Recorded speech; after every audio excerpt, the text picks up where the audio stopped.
Welcome to Grace Fellowship Baptist Church Wednesday evening Bible study for Wednesday, September 10th, 2025.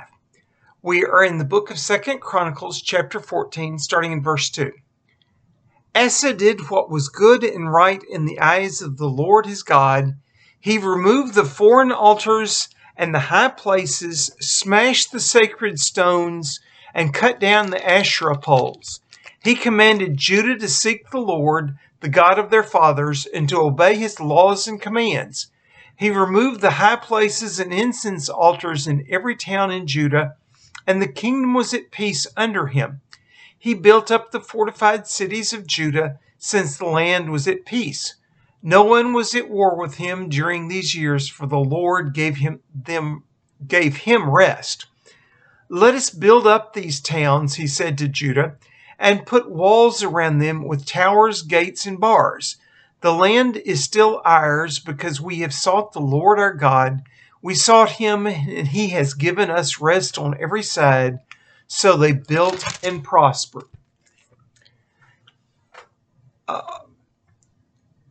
Asa is the king of Jehoash, his father, who reigned 3 years. Abijah reigned 3 years. 1 Kings tells us that Asa reigns 41 years. That he had a very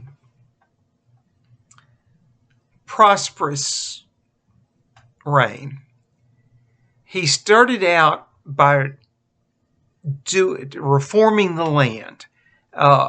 He knew his grandfather, had not worshipped Yahweh, and things were beginning to come apart, and he knew that. And so he issued the commands to have the people worship Yahweh. And because of that, God gives him rest. And he has a chance to rebuild the fortified cities. His grandfather built some fortified cities and then immediately lost them to the king of Egypt.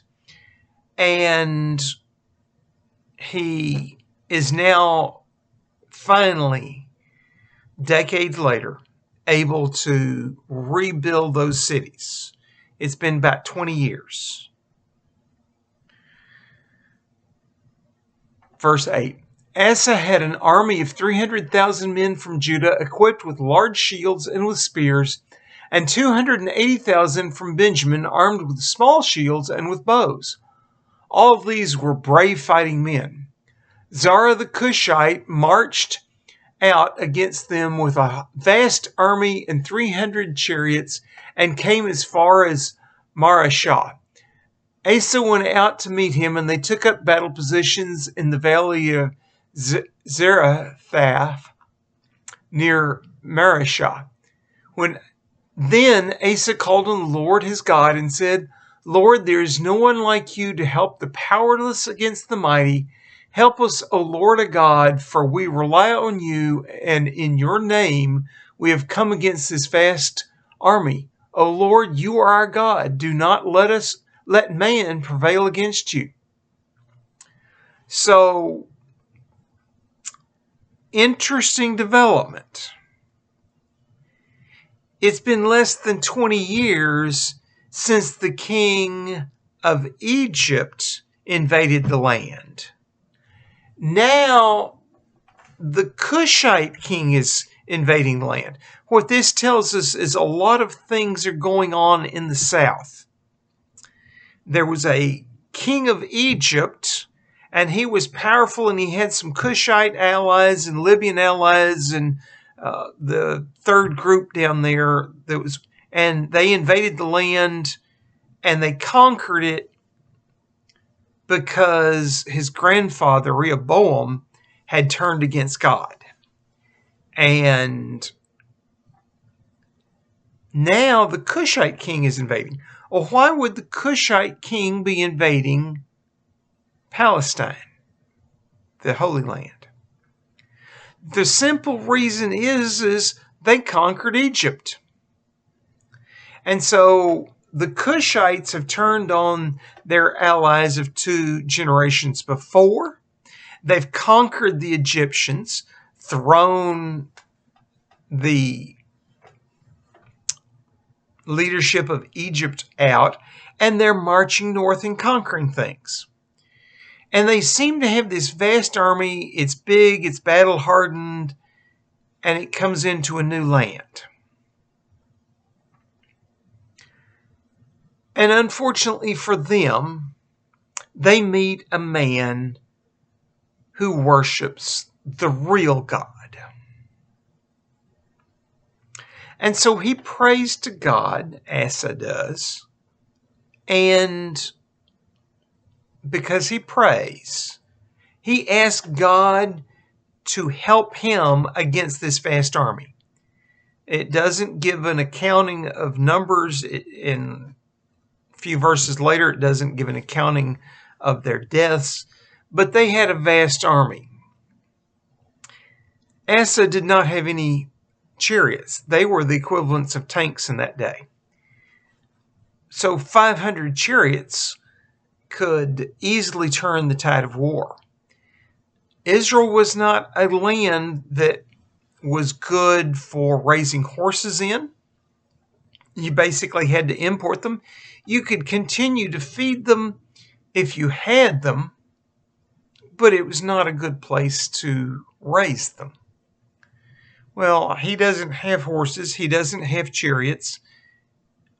He has a fairly large army and a lot of foot soldiers with spears and a lot of archers. And, that makes a pretty formidable army. And he is up against apparently a much bigger army. They're neither one in their home field advantage. They're in what is literally Philistine territory. But apparently the Ethiopians or the Cushites, the Ethiopians, have defeated the Philistines. And Judah is confronting them in Philistine territory. And because Asa prays to God, then God does things. Verse 12, the Lord struck down the Cushites before Asa and Judah. The Cushites fled, and Asa and his army pursued them as far as Gerar. Such a great number of Cushites fell that they could not recover. They were crushed before the Lord and his forces. The men of Judah carried off a large amount of plunder. They destroyed all the villages around Gerar, for the terror of the Lord had fallen upon them. They plundered all these villages, since there was much booty there. They also attacked the camps of the herdsmen and carried off droves of sheep and goats and camels. Then they returned to Jerusalem. So they won a great victory, and they defeated the Philistines in the process and attacked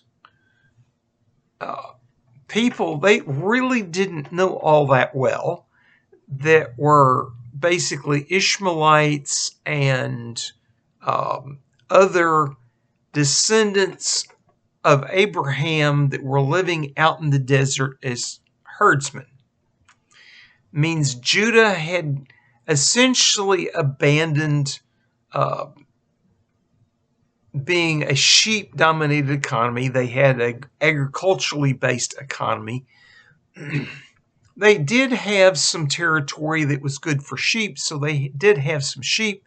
And so when they captured great numbers of sheep, they then had, the ability to handle them, and deal with them. And they knew that sheep were wealth, and they captured the wealth of the Philistines. They essentially destroyed the Ethiopian army, and it was not able to rebuild. They'd gone one country too far, in one sense. this keeps, for a generation or so, Egypt and its surrounding countries weak, because they've been infighting and destroying each other, and then they go too far, they get defeated. The remnant that's left goes home, and everybody down there is still in turmoil, and it's going to be a while before Egypt gets strong again. But they never, ever really effectively invade Judah again. Chapter 15, verse 1. The Spirit of God came upon Azariah, son of Oded. He went out to meet Asa and said to him, "Listen to me, Asa, and all Judah and Benjamin. The Lord is with you when you are with him. If you seek him, he will be found by you, but if you forsake him, he will forsake you. For a long time Israel was without the true God, without a priest to teach, and without the law. But in their distress they turned to the Lord, the God of Israel, and sought him, and he was found by them. In those days it was not safe to travel about, for all the inhabitants of the lands were in great turmoil. One nation was being crushed by another, and one city by another, because God was troubling them with every kind of distress. But as for you, be strong and do not give up, for your work will be rewarded." So this is the message of the prophet of God. He tells him, if you seek God, you will find God, and God will bless you. That's the message. Asa has started, and he has had a little bit of peace. He prayed in the battle, and they won the battle. And then the prophet goes out and meets him and gives him this conditional promise. If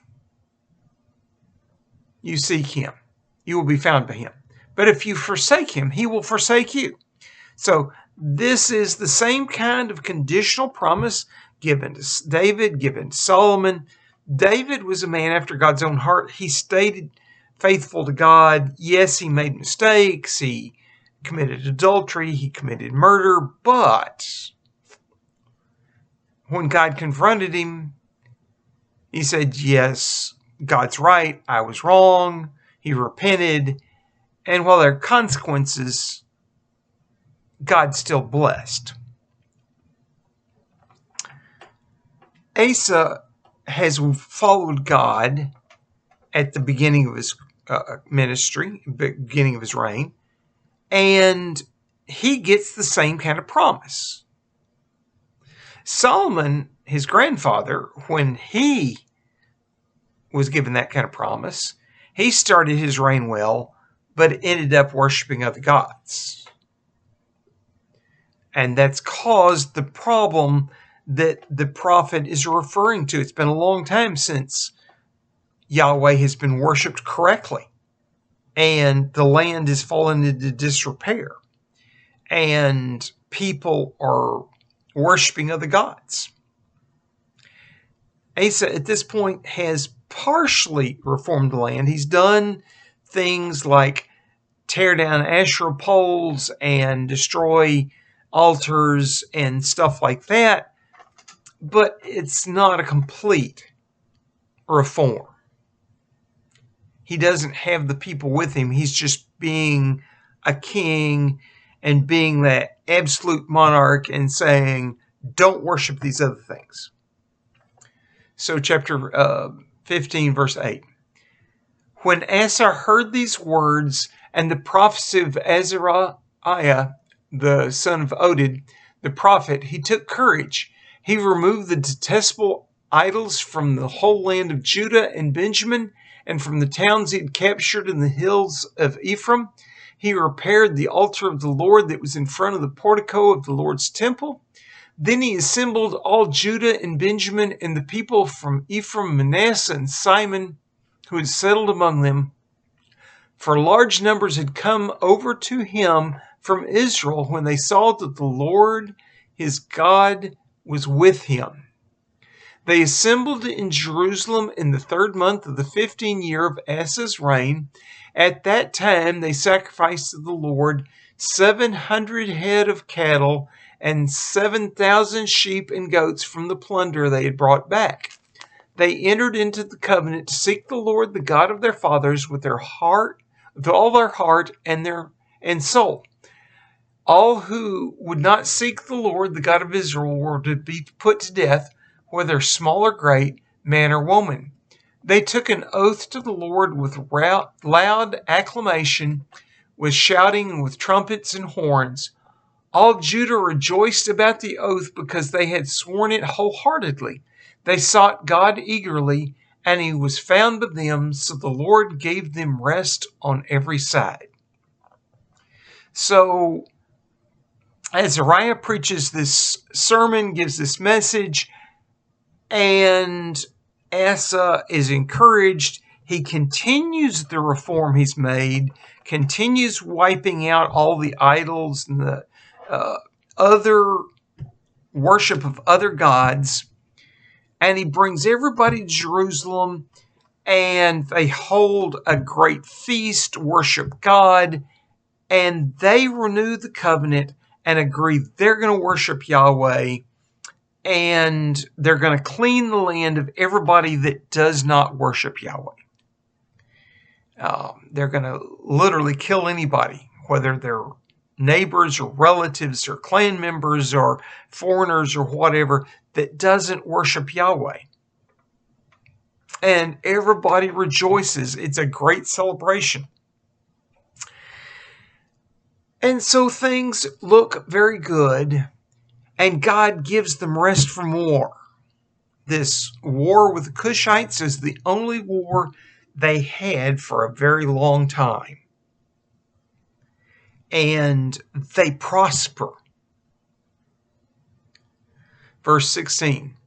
King Asa also deposed his grandmother Ma'akah from her position as queen mother because she had made a repulsive Asherah pole. Asa cut the pole down, broke it up, and burned it in the Kidron Valley. Although he did not remove the high places from Israel, Asa's heart was fully committed to the Lord all his life. He brought into the temple of God the silver and gold and the articles he and his father had dedicated. There was no more war until the 35th year of Asa's reign. Now, he has made reform in Judah. He has torn down the high places there. Notice it says he does not tear down the high places in Israel. He doesn't invade Israel to go on a religious quest. He does encourage people that live there to worship Yahweh, but there is a king in Israel, and he basically, he's conquered some of the territory close by, and people from the rest of Israel come to Judah because they see them worshiping Yahweh and Yahweh blessing, and so they come and they worship Yahweh also. But he does not invade Israel to tear down the high places. The places that had been Israel's that are now in Judah, apparently also he did not tear the high places down. He left them there, but he took down the altars and the Asherah poles and etc. So he is making a serious attempt to reform the people and get them to worship Yahweh. And for 35 years of his 41-year reign, there is peace. And we're going to deal with chapter 16 next week. I don't want to deal with it right now. But Asa was a good king. He worshiped Yahweh, and Yahweh gave him peace, and he was able to strengthen the country. He was able to expand territory. He expanded south into Philistine territory. He expanded north into the northern kingdom, the kingdom of Israel, and people came to worship Yahweh in Judah. And so he became very powerful. And we'll find out why things fell apart in the 35th year of his reign next week. Lord, I ask that you would be with us, that we would be like Asa was in the beginning of his reign. We would throw the idols of our heart out and we would worship you and worship you wholly. We would not look to the ways of this society and the temptations it brings, but we would be faithful to you. We would do what you want us to do. Lord, I ask that you reform us first, that we would live holy lives before you, because your Spirit moves in us and through us and has us be right. In your holy name, amen. I'm your host, Frank Reich, Associate Pastor of Family and Ministry at Grace Fellowship Baptist Church, and this has been the Wednesday evening Bible study for Wednesday, September 10th, 2025. This was recorded on Saturday, September 6th, 2025, and I had a nice, relaxing day. I hope to see you at church tomorrow. Oscar has a good sermon planned. I like what I've heard. Then after church, we'll have church council, and then the praise team and anybody else that wants to help us will drive to Maypearl, where there's a special celebration in Cana Missionary Baptist Church, where the first cousin of Bill is pastor, and we're going to help them celebrate a church anniversary. And we're going to meet with several other churches, including a church whose pastor is a personal friend of mine. He is the pastor that performed Frankie's and my wedding ceremony. And so it's going to be a joyous time of celebration there. The praise team will be singing. Oscar will be preaching another great message. And then, after celebrating, we'll get to come home. It should be a very, very full day, a very long and tiring day, but even tired, be a great day. I look forward to as many of you as can go to Maypearl with us. And then I hope to see you on Wednesday night at the Bible study hour. And we will not have evangelism training this week on Sunday evening with Dale, because he knows that we can't get back and get ready at 6 o'clock. So, and if you don't go to those things, if nothing else, we'll see you here on YouTube. Have a blessed week.